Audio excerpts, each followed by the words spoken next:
تو پہلا بنیادی رشتہ خامند اور بیوی ہے، اور آخری رشتہ بھی خامند اور بیوی ہے۔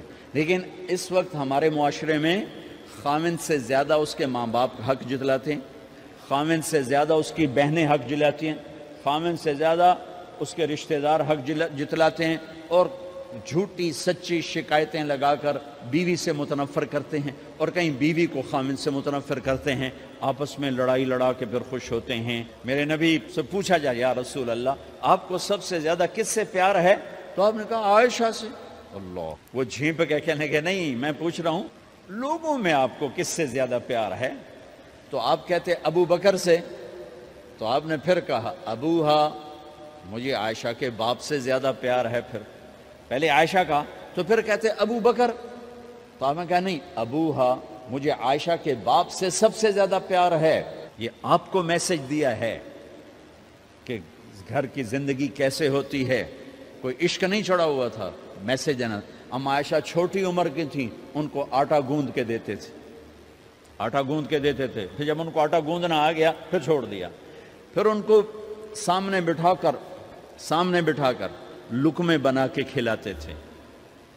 پھر ام عائشہ رضی اللہ تعالیٰ عنہ کوئی گوشت کا ٹکڑا، وہاں بڑے بڑے گوشت کے ٹکڑے پکائے جاتے تھے، تو کوئی گوشت کا ٹکڑا اٹھایا اور ایسے 2-4 جگہ سے نوچا اور پھر رکھ دیا، سارا کھایا نہیں جاتا تھا، تو اللہ کے نبی اسی کو اٹھاتے اور حضرت عائشہ کو دکھا کر جہاں سے حضرت عائشہ نے نوچا ہوتا تھا وہاں سے یوں کاٹ کے دکھاتے تھے۔ پھر حضرت عائشہ رضی اللہ تعالیٰ نے گلاس اٹھایا پانی پینے کے لیے، جہاں ہونٹ لگائے پہ گلاس رکھ دیا، بڑے بڑے گلاس ہوتے تھے، تو حضرت ہمارے نبی اٹھاتے تھے، جہاں عائشہ کے ہونٹ لگے ہوتے تھے وہاں ہونٹ لگا کے پانی پیتے تھے۔ یہ آپ کو سکھانے کے لیے ہے، اپنے گھر والوں کے ساتھ بیٹھ کے کھانا کھاتے۔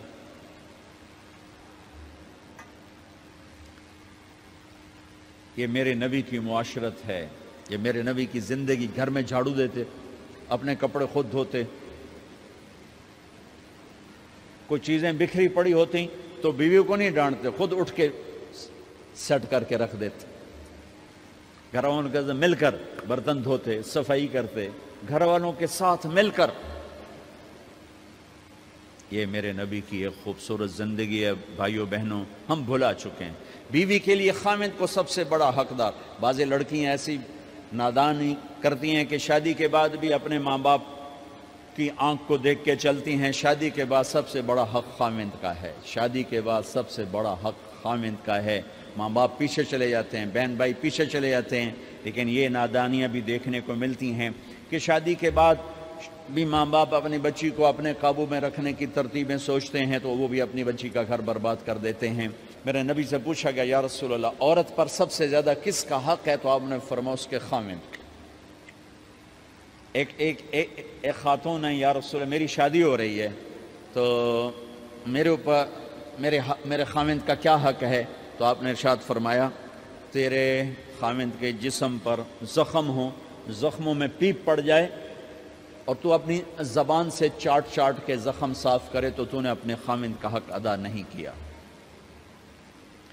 خامند کو سمجھایا کہ سب سے بہترین مسلمان وہ ہے جو بیوی سے اچھا سلوک کرتا ہے، اور میرا سب سے اچھا سلوک ہے اپنی بیویوں کے ساتھ، یعنی قاب قوسین او ادنا آپ کا مقام ہے، اللہ پاک کا دیدار اپنی آنکھوں سے کیا ہوا ہے، اور آپ ہمیں معاشرت سکھا رہے ہیں کہ ایک جہاد کے سفر سے واپس آ رہے ہیں، ام عائشہ ساتھ ہیں، تو آپ نے صحابہ سے کہا بھئی آگے چلے جاؤ، وہ سارے آگے چلے گئے۔ جب سارے نظروں سے غائب ہو گئے تو آپ نے کہا عائشہ دوڑ لگاؤ گی میرے ساتھ؟ عائشہ نے نہیں کہا، میرے نبی نے کہا دوڑ لگاؤ گی؟ آج کل کا کوئی علامہ بھی یہ نہیں کرے گا، عائشہ دوڑ لگاؤ گی میرے ساتھ؟ کہا جی لگاؤں گی۔ تو دوڑ لگائی تو عائشہ فرماتی ہے میں آگے نکل گئی، اللہ کے نبی پیچھے رہ گئے، چاہے آپ جان بوجھ کے آستہ ہوئے ہوں ان کی دل جوئی کے لیے۔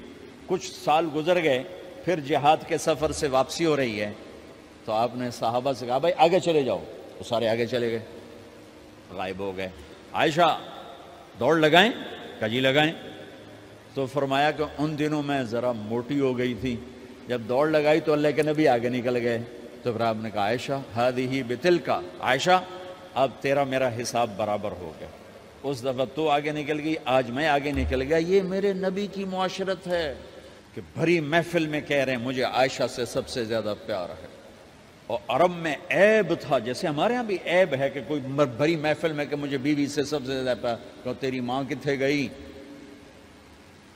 بھائی ماں کا اور خانہ ہے، بیوی کا اور خانہ ہے. ماں کی اور جگہ ہے، بیوی کی اور جگہ ہے. تو میں آپ سب سے کہتا ہوں، ماں باپ کی وجہ سے بیویوں پہ زیادتی نہ کرو، بیوی کی وجہ سے ماں باپ پہ زیادتی نہ کرو. میرے پاس ایک نوجوان آیا، وہ مجھ سے کہنے لگا کہ مولانا صاحب بیوی سے بڑی لڑائی ہوتی ہے، کوئی تعویذ دو. تو میں یہ 2 رشتوں پہ کہا کر دوں، نہ سساں تے تعویذ چل ہے نہ بیگمات تے تعویذ چل ہے. میں نے کہا تم ایسا کر، جب کھانا کھانے بیٹھو نا تو روزانہ 2-4 لقمے اپنے ہاتھوں سے کھلا دیا کر، یہ میرے نبی کا طریقہ ہے، محبت پیدا ہو جائے گی. کہنے لگا اچھا. کچھ دن ہوئے تو اس کا فون آیا. میں نے اسے پوچھا میرے نسخے پہ عمل کیا تھا؟ کہنے لگا نہیں. میں نے کہا کیوں؟ کہنے لگا شرم آتی. تو میں نے کہا کمزور سے لڑتے ہوئے شرم نہیں آتی؟ کمزور سے لڑنا بھی کوئی انسانیت. گاما تھی نا، گاما پہلوان کا نام سنا ہے نا؟ اس نے 1915 میں، ستمبر 1915 میں لندن میں امریکن پہلوان تھا زبسکو، اس کو 2 گھنٹے کی کشتی میں ہرایا تھا اور رستم زمان کا ٹائٹل ملکہ برطانیہ سے لے کر آیا تھا. تو یہاں وہ اندرون لاہور میں رہائشی تھا، تو سبزی لینے گیا تو سبزی والے سے ہو گیا کوئی بھاؤ تاؤ پہ جھگڑا. تو سبزی والے نے وہ ہوتا نا وزن والا باٹ اٹھا کے اس کو مار دیا. وہ گامے کے یہاں لگا، خون نکل آیا. تو اس نے پگڑی کا بل کھولا اور نیچے سے باندھ کے اوپر کر کے پھر اس کو چل پڑا. تو لوگوں نے کہا پہلوان جی وہ تو دنیا دے رستم تے اے ماڑا جا بندہ تو مار گیا، تو اس نے آخے کچھ نہیں. تو انہوں نے کہا ماڑے نو مار دیاں شرم آتی ہے، ماڑے نو مار دیاں شرم آتی. میں نے کہا بے وقوف، عورت سے بھی لڑا جاتا ہے، تو چل کر مجھے بتا. تھوڑی دیر بعد اس کا فون آیا، کہا مولانا صاحب وہ تو کمال ہی ہوگا. میں نے کیا ہوا؟ کہ میں نے اس کے منہ میں لقمہ رکھا، اس کا منہ اتھے ہی کھلے ہی رہ گیا، انج کر کے بیٹھی رہ گئی. وہ آخر لگی اے تیرا کام نہیں، تین دس تینوں آخیا کہ تو آپ نہیں کر سکنا. اس آ گیا میں آ گیا، میں تا مولی تارے جمیل آ گیا. اس آ گیا دے بچیاں دا اللہ بھلا کرے جائیں تینوں بندہ بنایا. ہمارے راجپوتوں میں ایک شاخ ہوتی ہے رنگڑ، بڑے کوڑے ہوندے ہیں، مطلب ہماری برادری. تو اس کا ایک ذمہ دار ہمارے ساتھ چلتا تھا، ہم جماعت میں اکٹھے چلتے تھے. تو میرا یہ مستقل مضمون ہے، میں بیان کرتا ہوں میرے نبی کے اخلاق، نبی کی زندگی. چونکہ یہ عام طور پہ بیان نہیں ہوتی، میں اسے کھول کے بیان کرتا ہوں کہ ان سب کے گھر بننے والے ہیں، یا بن چکے یا بننے والے. گھر پیسے سے نہیں چلتا، میرے رب کی قسم، گھر نبی کے اخلاق سے چلتا ہے، نبی کی برداشت سے چلتا ہے. چاہے دفتر ہو، چاہے وہ وی سی کی کرسی ہو، چاہے وہ گھر کی چیئر ہو. جہاں اخلاق ہوں گے وہاں نظام چلے گا. جہاں ڈانٹ ڈپٹ ہوگی، روک ٹوک ہوگی اور بےزتی ہوگی، وہاں نظام ٹوٹ جائے گا. دل ٹوٹ جائے تو سارا نظام ٹوٹ جاتا. تو میں نے ان کے گھر فون کیا، ان کی بیگم نے اٹھایا، وہ تھے نہیں. میں نے کہا بتا دینا میں نے فون کیا تھا. تو جب وہ آئے نا تو کہنے لگے مولانا صاحب بڑا لطیفہ ہوا. میں نے کہا کیا ہوا؟ کہ میں گھر آیا تو میری بیگم نے کہا تھارے مولوی کا فون آیا تھا. میں نے کہا کون سا؟ کہ وہی جس نے تمہیں رنگڑ سے انسان بنا دیا. تو میں نے اس سے کہا اللہ کی بندی میں پہلے انسان نہیں، کہا بالکل نہیں. کہا کیوں؟ کہا بتا ہماری شادی کو کتنے سال ہوئے؟ میں نے کہا 27 سال. میں نے کہنے لگی ایک دفعہ کبھی ہنس کے بولا ہے؟ بتا دے 27 سال میں ایک دفعہ. کہنے لگا میں سر کو جانے لگا کہ واقعی میں کبھی ایک دفعہ بیوی سے ہنس کے نہیں بولا. یہ تیری باتیں سن سن کے ہم نے بیویوں سے بولنا شروع کیا.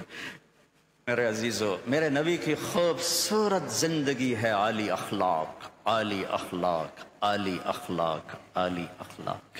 یہ ہر شعبے میں چلیں گے تو ایک خوبصورت معاشرہ جنم لے گا، ایک حسین معاشرہ. اپنے بچوں سے اخلاق برتو. میرے نبی نے فرمایا اکرموا اولادکم، اپنی اولاد کو عزت دو. خود کیسے عزت دیتے تھے؟ جب حضرت فاطمہ تشریف لاتی تو آپ اپنی بیٹی کے لیے کھڑے ہو جاتے. وہی نہیں کھڑے ہوتے تھے، 4 قدم آگے جاتے، ان کا ہاتھ پکڑتے، بوسہ لیتے، پھر پہلے ان کو بٹھاتے، اس کے بعد خود بیٹھتے تھے. یہ عزت اولاد کو دینا میرے نبی نے سکھایا. حضرت علی کا فرمان ہے اکرموا اولادکم فإنہم خلقوا لغیر زمانکم، اپنی اولاد کو عزت دو، یہ تم سے اگلے زمانے کے لیے پیدا کیے گئے ہیں، تمہارے نام کو زندہ رکھیں گے اگر ان کو عزت دے کے مرو گے۔ اور تربیت کے نام پر ڈانٹ ڈپٹ ڈانٹ ڈپٹ ڈانٹ ڈپٹ، یہ یا جھوٹ پہ لے آئے گی اولاد کو، یا وہ دوغلے ہو جائیں گے یا متنفر ہو جائیں گے۔ یہ ہمارے برصغیر سوٹا ڈنڈا سوٹا ڈنڈا، چوتھی جماعت میں پڑھتا تھا میں، اور دسمبر کا مہینہ، ماسٹر محمد شفیع مرحوم بڑے نیک استاد، بڑے مخلص، لیکن مار مار تباہی کر دیں دیا۔ انہوں نے سوال لکھایا، اچھا اب میں اس کو 20 لڑکے بیٹھے، میں 15ویں نمبر پہ بیٹھا تھا۔ اچھا میں ویکھے میں سوال نہیں آمدہ، پہلے لڑکے کی سلیٹ دیکھی گئی، غلط ٹھو ٹھو ٹھو ٹھو، میں کہہ لیا مر گیا۔ اب میں سوال حل کرنے کی بجائے جان بچانے کی سوچنے لگا، ہوں میں جان کی میں بچاونی، چونکہ سوال تو آتا نہیں، شاید زور لگاتا تو کوئی حل نکل آتا، لیکن میں کہ ہوں جان بچاؤ بھائی۔ اب اور لڑکے قریب آ رہے ہیں، فاصلہ گھٹ رہا ہے، اور میرے پسینے چھوٹ گئے، ٹھنڈے، برا حال، کہ یا اللہ اتنے سوٹے میں کیویں کھاونے۔ اچھا ایک ثقافت، پرائمری سکول، ہمارے والد علاقے کے ذمہ دار، استادوں کو گندم دینا، چاول، گھی، مکھن، شکر، آم، کنو، مالٹے، امرود، جو کچھ ہمارے پاس ہوتا تھا، ہمارے والدین، یہ رشوت نہیں ہوتی تھی، یہ اپنی سعادت سمجھ کے استادوں کی خدمت کرتے تھے۔ اب میں نے سوچنا شروع کیا ہم موسم کیڑا ہے، مالٹا بھی کوئی نہیں، کنو بھی کوئی نہیں، آم بھی کوئی نہیں، امرود بھی کوئی نہیں، یا اللہ ہوں کی کرا۔ میں نے خیال آیا مرچاں ہیں۔ اب جب رہ گئے نا 3 لڑکے تو میری ترکیب ساری مکمل ہو گئی۔ تو جب 3 لڑکے رہ گئے تو میں اٹھا، میں کہا استاد جی ابا جی پہیاں دیان کل مرچاں توڑے گھر اپڑ جیسے۔ اس نے کہا اچھا پتر تو ایدے ہو کے بیٹھ۔ اب میں ڈنڈے تو میں نے نہیں کھائے، لیکن میرے جھوٹ پر مجھے میرے استاد نے مجبور کی کہ میں نے جھوٹ بولا۔ جاتی ہیں مرچیں بھی جاتی تھی، ہر شے جاتی ہے، اس وقت کوئی ایسی بات نہیں تھی۔ تو میں کہا کہ میں آج مرچاں نال مرچاں ہی وڈھاں، ڈنڈا بھی مرچی ہوتی ہے، ساری مرچیں لگ جاتی ہیں۔ تو میں نے اپنے استاد سے جھوٹ بول دیا۔ والدین شدت، ٹیچر کی شدت، ادارے کی شدت ماتحت کو جھوٹ پہ لے آئے گی، منافقت پہ لے آئے گی۔ اس لیے میرے عزیزو، محبت کرنا سیکھو، معاف کرنا سیکھو، درگزر کرنا سیکھو۔ بڑا تب بنتا ہے جب وہ چھوٹے کو عزت دیتا ہے۔ ہمیشہ بڑا چھوٹے کو جب عزت دیتا ہے تو وہ اور بڑا ہو جاتا ہے، اور چھوٹے ان کی محبت کے ساتھ پروان چڑھتے ہیں۔